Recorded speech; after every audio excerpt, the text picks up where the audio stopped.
Good morning, everyone. Welcome to Autodesk Virtual Academy. I'm Nigel Mbayak, one of the customer success managers here at KETIV. And today I'm joined by my good friend and colleague, Philip Cox. Philip, how's it going? It's going good. Thanks, Nigel. Yeah, absolutely. So Philip is one of the engineers here on our team. He works primarily on the post-sales team, working on customers' projects for us, some of which, he'll probably be talking a little bit about what he does here a little bit moving forward with some of the automation projects and things that we get. And which is the reason why Philip has joined us today for this webinar, all about Visual Studio and using the Inventor API. And we'll go into what that means, essentially. How do you leverage some of the tools in Inventor that aren't necessarily the physical buttons that are there to make it do stuff that you want it to do, and sometimes automate those processes, right? Ultimately, we want to be able to save time, get things out the door faster, and a lot of the techniques that Phil's going to use and a lot of those practices and some of the ideas that you can go ahead and put into place to, automate those processes, make things faster, and ultimately save you a bunch of time. And so, without further ado, I'll let Philip go ahead and take the reins on this. If anyone has any questions, go ahead and type any of those moving forward. So without anything else there, Philip, go ahead. Okay, thanks, Nigel. So as Nigel said, I'm a application engineer at KETIV. I develop software solutions for clients, automating their processes. That's what I do. My background, I graduated from Brigham Young University in mechanical engineering. I've worked at General Motors and their knowledge-based engineering team that focus on automating everything from wiper blades to, engine mounts, a bunch of different stuff. Then I also worked with the Autodesk education field team, teaching Fusion 360 to students and professors across the country. So that's me. Let's go ahead and there we go. So I wanted to talk a little bit of an overview of what we're going to go over today, talking about Visual Studio and the Inventor API. You'll notice that it was subtitled Getting Started. We're going to focus on going from ground zero of, okay, I have Visual Studio, I have Inventor. How do I get them to talk to each other? How do I connect them together so that I can press a button and run code that I've written in Visual Studio and have something happen? So that's what we're going to be focusing on today. I've broken this up into kind of 4 sections. Inside these sections, we'll have steps. So the first one is we're going to make sure the Inventor SDK and developer tools are set up. This is something that should be installed when you install Inventor. And there's just a step or 2 that we have to do to make sure that those are set up correctly. Number 2 is creating a new project in Visual Studio. And we're going to use an Inventor add-in template, which will give us a lot of the things we need to be able to run an add-in in Inventor. Number 3, we'll be modifying that template just to create a button. Thankfully, Autodesk has a great template that we'll just be able to uncomment a lot of things and hit the ground running with. And then finally, I'll put in some simple code to create a new part file and save it. We're not going to be focusing on, coding and language and things like that in this presentation, but we will put in a little bit, and you can see how you can access the Inventor API through there. And perhaps in future presentations we can go more into that. So first off, setting up the SDK. So if you've installed Inventor, what you're going to want to do is go to this file path on your computer. PC, users, public documents, Autodesk, Inventor. Now this depends on what version of Inventor that you're going to want to be running on. Here for this demo, we're going to do Inventor 2020. Then we'll go into SDK. You want to double click on this developer tools.msi. And one of the things that's going to do is it's going to drop in these zip files into your project templates. Okay. Now you'll notice that it actually drops it into Visual Studio 2017. I'm going to be using Visual Studio 2019 for today's demo. So I went in and grabbed this Inventor add-in template right here, and I dragged it over to Visual Studio 2019 templates, project template. If you're using Visual Studio 2017, you should be good to go. Probably just go check to make sure that this is there. Then if you have Visual Studio up, you'll need to restart it to get access to that. Okay, so that's that step of setting up your SDK. Now we're going to go on to creating your new project in Visual Studio. And as I go through this demo, I'm going to, from this point on, I'll show you in this PowerPoint, and then I'm going to jump over to Visual Studio and walk through it with you. So you'll be able to see kind of it twice and have the PowerPoint as a point of reference. So first, when you open up Visual Studio, you'll notice that we have this create a new project thing here. So we're going to click on that. Then we're going to find that Inventor template, add-in template by searching for it. And then we'll give our project a name. So I'm going to go ahead and go switch over to Visual Studio here. I'll open up a new instance of Visual Studio. Always opens on the wrong screen, but I'll drag it back over here. So here you'll see create a new project. So I'll click on that. And we see all the different types of projects that we can do. You can see recently I've used the Inventor add-in, but just so you guys can see, I'll go ahead and search, and there it is. Autodesk Inventor 2020 add-in. I'll go ahead and click on that and go to the next. Now it allows us to name. So I'm just going to call this demo, and I've done this a couple times getting ready for this. I'm going to put demo 4. There we go. And I'll go ahead and create that. Pretty simple. So that's going to go ahead and open up Visual Studio. I'll pull it over so you can see it. And this is what you'll see when you do that. Just a project with the template in here. And I'll switch back over to the PowerPoint and we'll keep going. So now we need to set up our project. Sadly, the project doesn't come totally ready to go from the box, so we need to make some settings adjustments. And you'll notice that this has part 1. We're going to spend a little bit of time doing settings here. So there's 4 parts to this. The first thing that you're going to want to do is you're going to want to get to the properties of your project. So you'll notice in the Solution Explorer over here, I have a showing the window of the Solution Explorer. It's going to be on the right of your Visual Studio screen normally. Go ahead and right click on the project and come down to Properties. And we're going to, you'll notice there's a whole bunch of tabs on the properties. We're going to start with application and go on down through them. But the first thing that we need to do is we need to, in the application tab, change the target framework. Now I'm going to be doing this demo with Autodesk Inventor 2020. And so that uses 4.7, the framework 4.7 or later. So if you are using something different or just not sure, go ahead and Google that. You can look up for system requirements. Here's system requirements of Autodesk Inventor, and you can see it right there, framework 4.7. So let's go ahead and do that. I'll switch back over to Visual Studio. Here we go. And right click on the project, come on down to properties. Here we are in the application. So there's the .NET framework. We're on 4.5. That's not right. We've got to switch it to 4.7. It will give you a little warning saying, are you sure you want to do this? And go ahead and click yes. There we go. That one was simple. So let's hop back to the PowerPoint. The second part, we're going to go down to the Compile tab. Okay. And here we have a couple things, 2 things that we want to do. First, we need to set an output path for our build.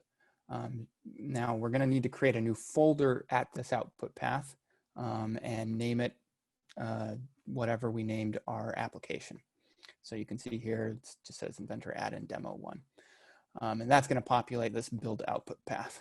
The second thing is there are a bunch of build events that are in here that we need to clean out. Now, what are build events? It just basically means before you build your application and after. You can see pre-build and post-build.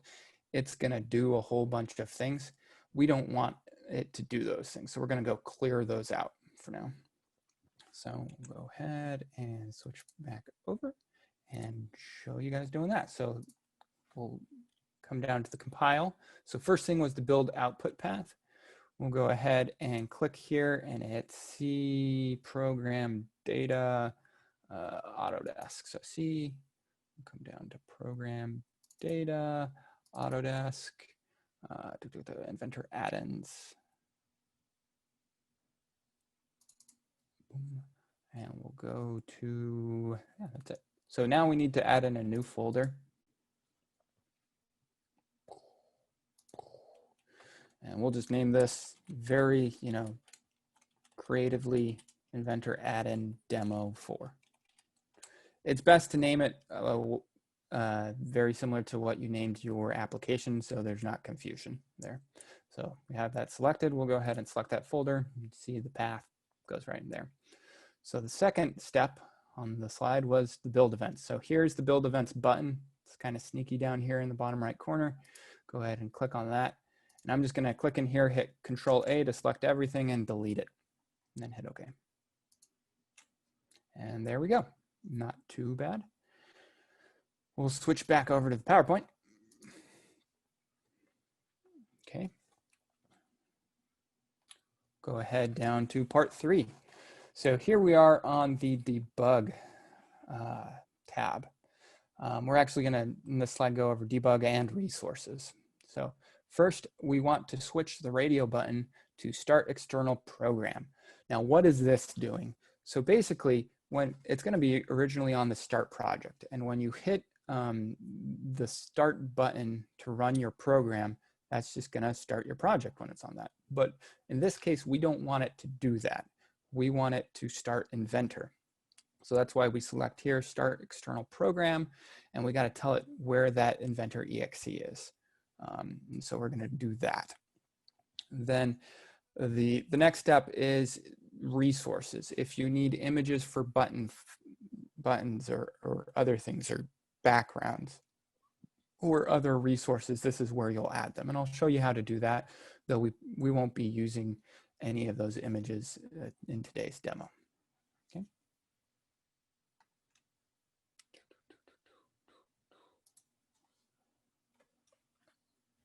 So let's go to the debug. We're going to take this radio button, click here, and we got to go find where that, so we'll start out C, then go program files, and Autodesk, Inventor 2020. Now, of course, I'm doing Inventor 2020. If you are doing a different version of Inventor, this is where you would select the correct folder. It's in bin. Now we got to go find that Inventor exe. Sometimes it's tricky to find. There it is. Boom.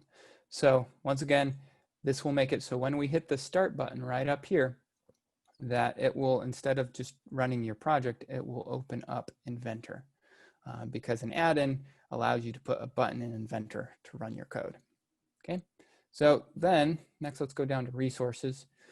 So here you'll get this if you don't have any resources in it. It says this project does not contain a default resource. Click here to create one. You can just click there. It'll make a string. Strings are just text.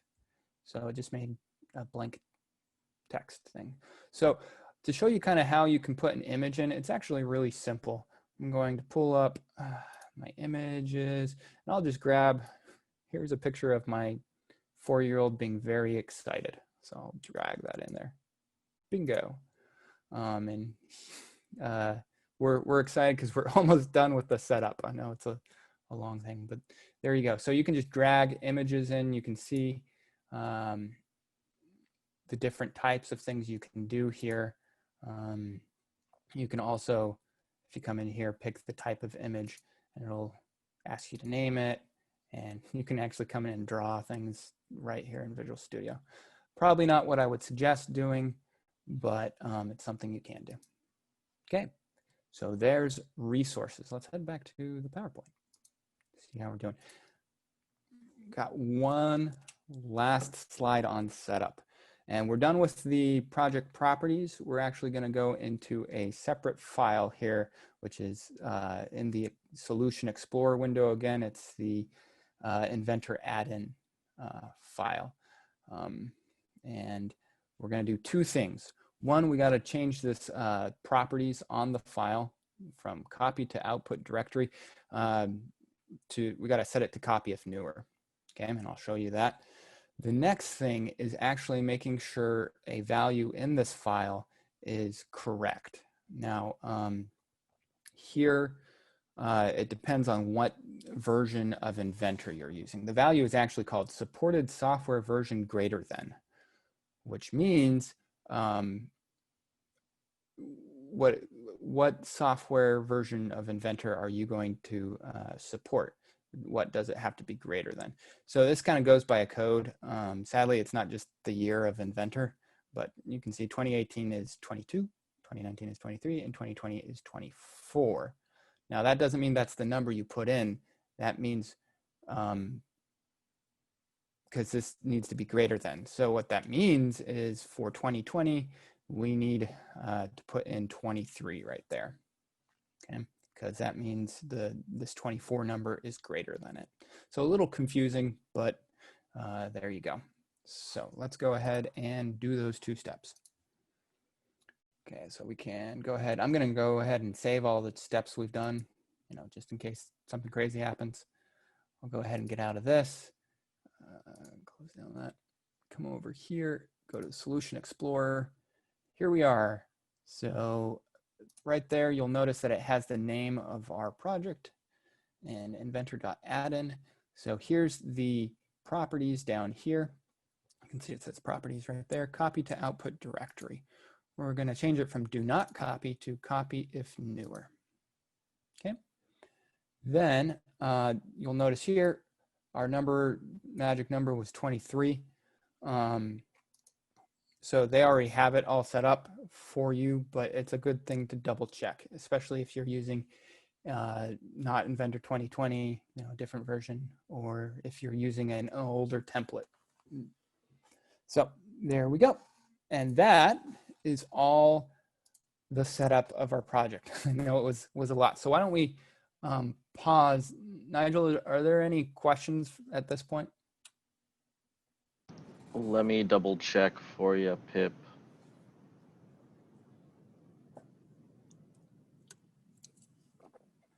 I've tried to follow along, but I get nothing when I search for Inventor in Visual Studio 2019. I guess the first thing I would ask there is, did you add the SDK?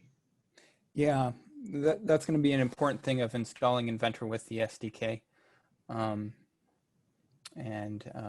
If you have questions on do that, I'm sure we can connect up after to answer that. But good question. Do you need to update the number version when updating Inventor?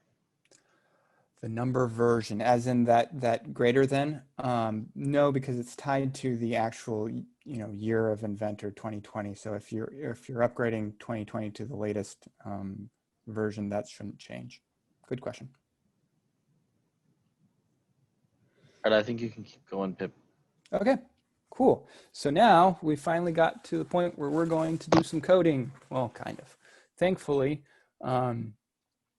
Autodesk has provided us with a template that does all the heavy lifting just to get us to the point where we can, click a button and make it do something.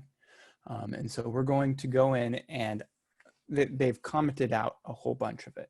So we're going to go in and uncomment the parts of the code that that we want to use to be able to make, basically at first it's just going to pop up a message box that says, hey, we did it. So to do that, I've gone through here and highlighted which lines of the template we're going to uncomment. I'll talk through them as I do this of what's going on here. You can see there's only 10. And then after that, we'll go ahead and hit the start button and run our application. So we're almost there, guys. Let's go. Okay, so let's save all this, close out of it. Now, where the code is found is in the standard add-in server. You notice if you click on it once in the Solution Explorer, it'll put it over here. You can click this button to keep the tab open, or you can just double click and it'll automatically bring it over here. So let's go through and look. Our first one is this private with events sample button definition. So you'll notice commenting, you just have to put this apostrophe before and it will comment things out so that they're not recognized as code. So we'll uncomment that by just deleting the apostrophe. This is just setting up a variable for the button. Okay, so let's go in the next group of code. This is a region. You can just minimize it like this. It's really nice to organize code with regions. We're going to go through here, and here's the sample to illustrate creating a button definition. Now, these two lines we're not going to uncomment because they deal with images, and we're not going to cover that in today's demo for time's sake, but we are going to uncomment here. So another way to uncomment is just coming up here. You'll notice here's how we comment things, and you can uncomment there. So if you don't want to delete or put in the apostrophe yourselves, Visual Studio will do it for you. Now here, we have the names that we want to do. Now this is important. If you're going through this the first time, you can leave them the way they are. But if you're doing this a second time like I am, I need to change the names or it will break, because you can't have two commands in the same ribbon in the same tab with the same name because it gets confused. So we're going to call this our cool tool. I don't know, something like that. And then an internal name just needs to be different from other internal names. So I'm just do something like that. Okay, so there's that. Let's go ahead and minimize that.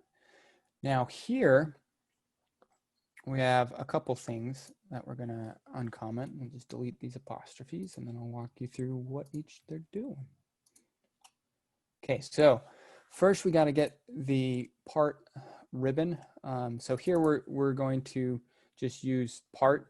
Now, if you wanted to put your button in the assembly ribbon, this is where you'd change that, or whatever ribbon you'd want it to put in. And you can find a list of these special strings of what you need to put in there. But we're going to leave it as part for right now. And then this puts it in the tools tab. Okay. And here it's going to make a new panel, and we're going to name this our panel. So we'll say cool tool. And we'll just say cool tool. Oh wait, this one. Go like that. We'll go ahead and put a space here. And then we'll go ahead and add the sample button with this in this custom panel, like so. So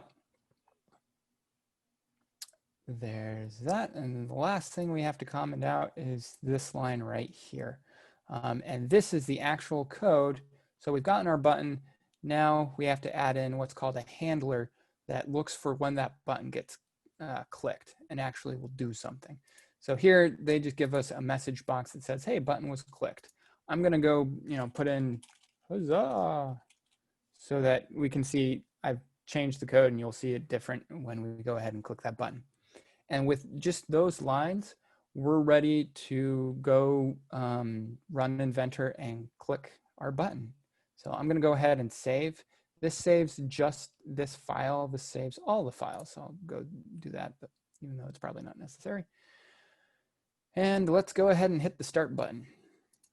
And with that, it will launch Inventor, probably off screen. I'll drag it over here, but I'm going to bring up the PowerPoint again. So here we're done with that. Let's go and talk about unblocking the add-in. So Inventor will automatically block your add-in when you first create it. So we have to go in and unblock that. when you run Inventor through hitting that start, what you'll see is, here, I'll drag it over, this screen right here, okay? And it notices, hey, you just made, you're running this add-in. It's not an authenticated app, we're gonna block it. So how do you unblock it? Well, we're gonna click this Launch Add-in Manager. If you click OK, it's not the end of the world. I'll show you where to get to the Add-in Manager in Inventor. So this will launch this screen. And it'll automatically, if you scroll down, highlight your add-in. So what you're going to want to do, as shown over here, is unclick block and click loaded and unloaded. You want these two checked. And that's it. So we'll go ahead and hit OK. And that will bring up Inventor over here. Now, if you remember, we put it on the part tab ribbon. So we'll want to open up a part. I mean, you could open a pre-existing part, doesn't matter, as long as we have this part. And we put it in the tools here. And there we go, cool tool on our cool tools ribbon. Now, if you had an image here, if you set up the image, it would show here. But if I click this, button was clicked, huzzah. So we are now running some code. Now, it's not very impressive code because it's just a message box, but you can see where you can hook this up to a form to do a lot of different things. You can put your, you could make a form that launched a library of scripts that you could, click buttons and run different scripts as opposed to, just having them run from a folder. You could create some geometry this way. There's a lot of things you can do. So let's jump back into the code. Now, one thing to note, when you stop debugging here, we're in a debug mode, it will crash Inventor. So if you haven't saved something you have up, do that first. On the topic of debugging, you can also drop in breakpoints here so that as you're running through, it will stop and you can check the values. Very, very useful in writing complex code. So I'm going to go ahead and crash that. And we're going to put in some very simple code, just 3 lines that will ask the user to name the part and go ahead and save it. So I'm just going to grab these for the sake of time as opposed to writing them out and drop them in. Boom. So what this is doing, we're making a new string variable. We are calling the input box. This is what will launch kind of a message box, but something that's asking us for something. Here is the text that says, hey, what is the file name? Actually, if I come in here and delete and re-put that comma in, it'll show you what this function call is looking for. So prompt, title, default response. So that's the default response. I want it to be named sample part. Next line will create a new part. This is how you create a new part in the Inventor API. And then the final line will take that new part and save it as, you can see I put in C, what folder I want it to go to, drop that name in that we saved that string, drop a .ipt at the end, and we're good to go. So let's go ahead and run this. And as that's booting up, I'll just kind of talk to, here's where you can launch a form or launch other Visual Studio files that have code in it. So you don't have to put all your code in here, just for the sake of this demo. Brevity, that's what we're doing here. But yeah, you can get really complex with the stuff that add-ins can do. So here I'll pull Visual Studio over. We got to be on the part tab to even see. So that might be a good reason to not, if we're actually making an add-in that made a file and saved it, probably wouldn't be in the part ribbon. So here we go, tools. There's our cool tool. Go ahead and click it and asks us, what is our file name? And we say, really cool widget. And say, okay. And there you'll notice, hey, look, it named it and saved it. If I come and grab my AVA test parts folder where I was saving it, boom, there it is. You can see I'm really, inventive on my names. And that is the demo. Now, obviously, there's a lot more we could go into, but for a getting started of just how to connect Visual Studio up with the Inventor API, this is kind of your first step, getting something in there, getting a message box popping up and running some code. So thank you for listening. And I guess I'll turn it over to Nigel for questions. I refuse. Just kidding. All right. Yeah, Phil, if you want to go back to the PowerPoint, just so we're not stuck on an Inventor screen here. You don't like that Inventor screen? And we'll go through some of these questions, right? So if you have any, go ahead and type them in, and we'll go ahead and address those. So first off, let's see here. Do you need to install Visual Studio separately? So yeah, as opposed to like installing Inventor, it is another application entirely. So you do need to install that. Question from Tyler here. How do I know what .NET framework my Inventor version is using? So there's a website here. Let me drag it over for you. Or I just Googled it, but it's on Autodesk. So you look up system requirements for Autodesk, and then the version you're using. And you just come down here and it'll say .NET framework. So this one's 4.7 or later. Yep. Yeah. So you just do that for the application that you're using, 2018, 2017, whatever. And then just apply that version of .NET to your Visual Studio. How custom can you get with a ribbon? Can you make like a fully custom ribbon in Inventor with Visual Studio?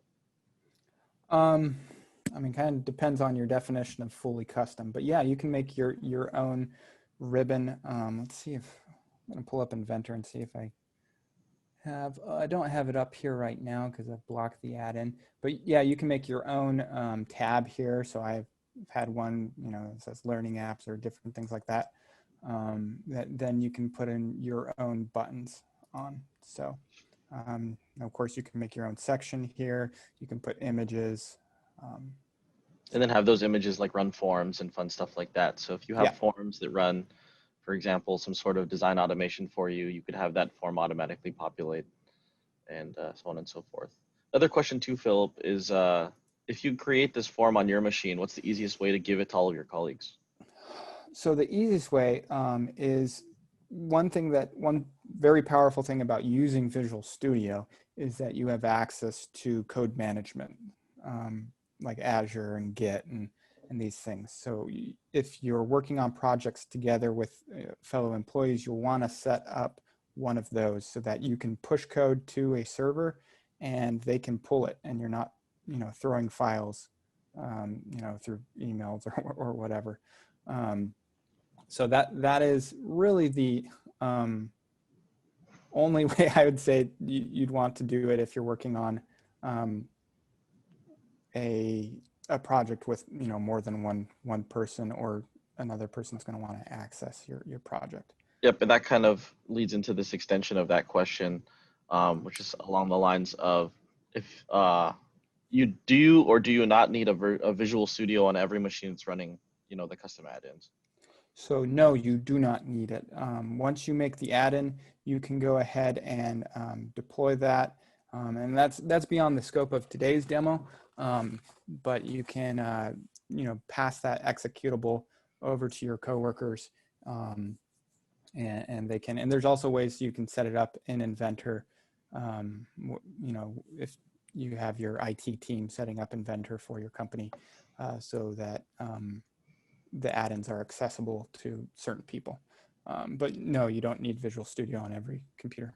You do need Visual Studio on anyone who's going to be accessing the code. So, or you can use different, what they're called IDEs, but Visual Studio is kind of the one that most people use. Cool. Any specific version of Visual Studio that you recommend, Philip? Not really. I'm using 2017 and 2019 right now. So I'd probably say get 2019. It works well with the Inventor API.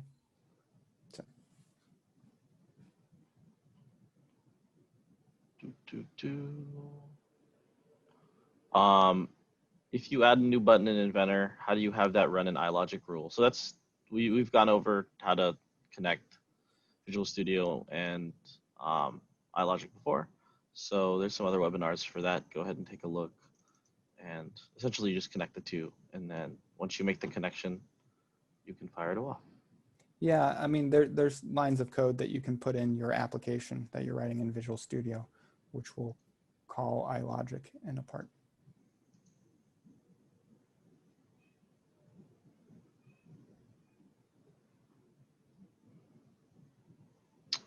Do you need Visual Studio Professional, or can you use like the free version? You should be able to use the free version. I think I've used it before with Inventor. It's been a while, but yeah, you can use the free version. Pretty sure. And then when writing scripts in Visual Studio, is the syntax different than iLogic? And the answer to that is absolutely yes. Yes. So do you want me to go into that a little bit, Nigel? Or just a little bit. Give us 30 seconds, Pip. Okay, so Visual Studio uses, or sorry, not Visual Studio, iLogic uses a slightly different syntax of VB.NET. You'll notice that there are several different languages you can write in any given IDE. We're using Visual Studio here, so you can write in VB.NET, which will probably be the closest to what you're used to in iLogic. And you can generally copy that code over and then, doctor it up. Autodesk has a lot of examples that are written in that iLogic code. So while I'm writing code and I need, to go find something example, I'll grab that, drop it into Visual Studio, and it's pretty easy to clean up. The different syntax is not that different. But you can also code in Visual Studio in C#, C, C++. You can do, Python. You can do a whole lot of different things. Now, what I showed you today with the Inventor API and the template was .NET. So that would be my suggestion because of its similarity with the iLogic syntax. All right. Can you create the Visual Studio code on a machine that does not have Inventor and then push it to a place where Inventor users can access it? Well, you need the SDK, right? So. Yeah. I mean, you could find that template in other ways and then write with that, but you're not going to be able to test anything.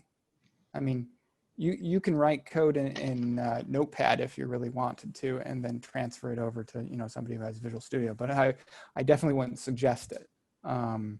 So in that kind of same way, I would suggest having Visual Studio and Inventor on the same computer, because when you're coding, you definitely want to be testing a lot. So. Absolutely. All right, scrolling through all of these guys here.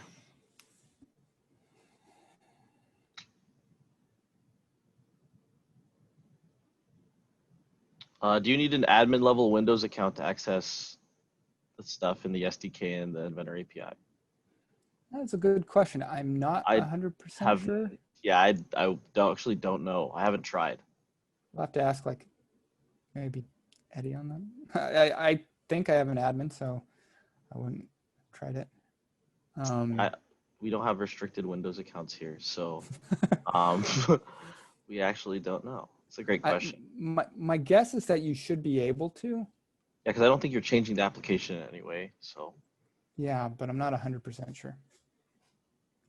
We'll maybe have to follow up on that.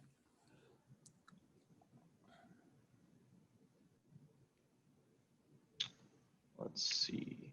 Yeah, and there's a couple of people who are saying they're getting like errors and stuff trying to install and do all of this stuff. If you need help troubleshooting that, send us an email, because we can't really troubleshoot the errors while we're on a webinar. So. Do any references need to be set up in the project, or does the template already set all of that stuff up for you? So the template sets that up. So I haven't had to add in any references to doing basic things like that. Now, if you want to access a different library of code or, do other things like that, then yes, you'll have to put in those references. But to do what we did today, no. Yep. And then another thing real quick too, Philip, why would I use this over iLogic? That is a great question. So Visual Studio and any IDE gives you access to a lot of powerful tools. One, debugging. iLogic does not have a very great debugging system. I mean, debugging by message box is kind of what you're stuck with. So being able to drop a breakpoint in your code and see what values are what when it's not working the way you think it is, and kind of follow through why it's not getting into certain if statements is super useful, especially when your code gets more complex. And that's the other thing. iLogic does not handle very complex code. So if you're going to get into doing anything object-oriented, where you're creating classes and getting very complex, writing hundreds and hundreds of thousands of lines of code, you don't want to do that in iLogic. You want to do it in a IDE. That's really why iLogic is great for getting started and doing simple tasks like configurations, like the one Justin showed earlier in an earlier AVA. But when you want to get into serious automation, where you are controlling a whole bunch of features, taking a whole lot of input from the user, you want to do it in a Visual Studio type of application. Yeah, it just gives you a lot more flexibility, right? iLogic is good at what it does, and then you end up reaching a limitation, right? Not necessarily a limitation, but it's just not like the best application for certain types of automation. So once you hit that point, right, you're going to want to switch over and start utilizing some of the Inventor API. So people always ask us all the time, it's like, where do I start? Do I start with using iLogic or do I start with the Inventor API? The answer is, what are you trying to do? And then ultimately that'll determine where you get started. So. Yep. The snippet functions in iLogic, are those available in Visual Studio, or is the easiest way to do it is to create the separate iLogic rule and then run that iLogic rule from Visual Studio?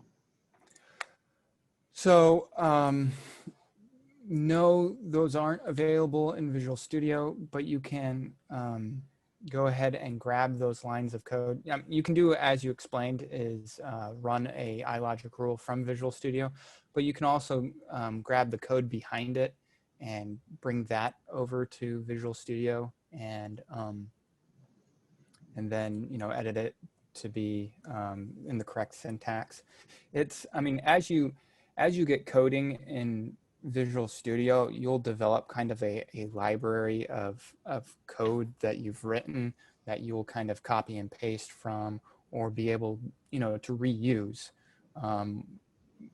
And so you'll pretty quickly go beyond that, just the snippets that are in iLogic.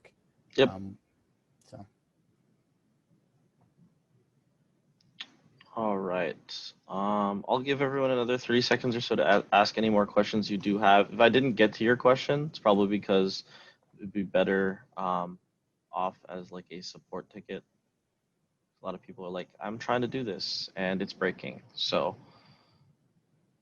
definitely shoot us those as support tickets, and we'll go ahead and take a look at those on an individual basis.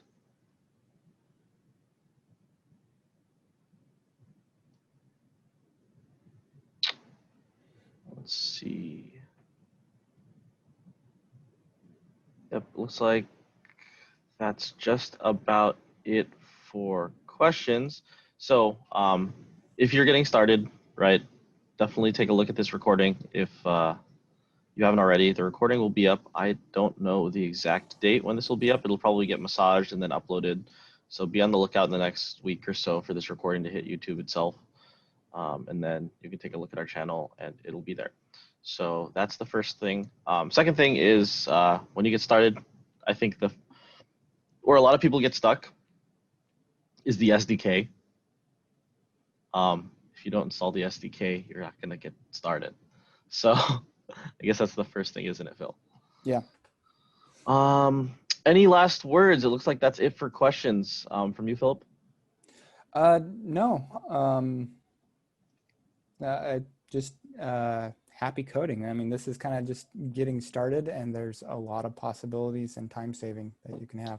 Yep, absolutely. And if you have any questions on automation in general, things like that, things along those lines, and you want to learn more, definitely contact whoever at KETIV you usually contact, whether that be your sales renewal rep, maybe a customer success manager like myself or Brian, and we can go ahead and either have a conversation with you or we can look into doing some of these more individually, because I think once we start getting in the weeds, it starts becoming relevant for a certain group of people and not for a certain other group of people. So we want to keep it as broad as possible, so that, you know, everyone's questions get answered. But if you do have a specific need, definitely reach out to us and we can get that sorted for you on an individual basis. And then it looks like we got a last minute question here. Does KETIV support client developed code? That's a question you're going to have to, the answer is maybe. It's true. The answer is maybe on that. We'd have to take a look at it and then figure out what's going on. But there have been instances where we've had customers, you know, start developing something that's not working as they really want it to, and they come to us and we help them get that sorted and get the, you know, the end goal for them, or build from scratch. So we've done a lot of different things here in the past. If you do have any specific questions about your specific organization, go ahead and reach out to us and we'll go ahead and get those answered for you. And that might be just one point. As you're getting into this and, you know, you have, you know, a lot of quick wins, little things that, you know, provide a lot of time saving. But then you come across a large project that's really complex, that's a little intimidating. I mean, that's what my team at KETIV does, is we work with, you know, our customers and helping them realize these you know, time-saving goals with these type of applications. So that's another thing to reach out about. Yep, Phil looks at Visual Studio for about 6 or 7 hours a day. The other hour is probably in Outlook. So yeah, it's definitely one of the best resources here on our team to talk about it. So again, I'd just like to thank everybody for joining us today. Definitely stay tuned for next week. Next week, we're going to go into, it's kind of similar, kind of different. We're all looking at Inventor automation again, but instead of looking at it from the Visual Studio and the Inventor API side, we're going to be looking at some automated assembly automation, or automated assembly generation. I guess that's automation in itself, using iLogic specifically. So to be able to create iLogic rules to place new parts in your assemblies, things even from the content center if you need to, learn a couple of iLogic snippets to create things like assembly constraints, and then control patterns, right, for components, right? Sometimes you need to have a pattern, and we'll go over some of those next week with Cameron, who is also on Philip's team. So again, thank you everybody for joining us. Philip, thank you for putting this all together. I think it was really valuable for a lot of people. It seems like it was very well received. And like I said, if anyone has any questions moving forward, whether it be about this or whether it be about, you know, trying to tackle automation for your organization in general, definitely let us know and we can talk to you on an individual basis, figure out what the best course of action is for you. Phil, last chance. Anything else? Thanks, guys. And thank you, Nigel. Yep, absolutely. Thanks again, everybody, and we'll see you next week. Bye-bye.